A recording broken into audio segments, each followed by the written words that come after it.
நடத்த மெச்சூரிட்டி இல்லைன்னு சொல்லிட்டு ப்ராப்பரான ஒரு ஏஜ் பிக்ஸ் பண்ணாங்க. இப்போலாம் அந்த ஏஜ் முடிய கல்யாணம் நடக்குது பாருங்க. முக்காவாசி கல்யாணம் 17 16லயே பண்ணிட்டு போக்சோல வந்து நிக்குது நம்ம இதுல.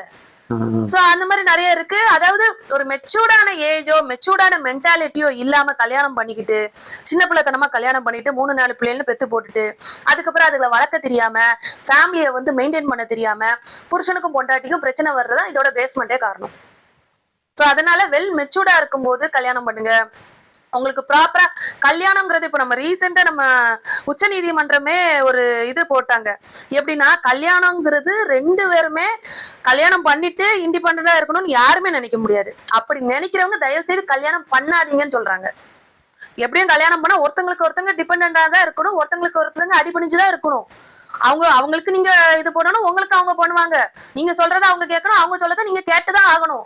சோ அந்த ஒரு கமிட்மெண்ட் இருக்கணும் 2 பேருக்குள்ள.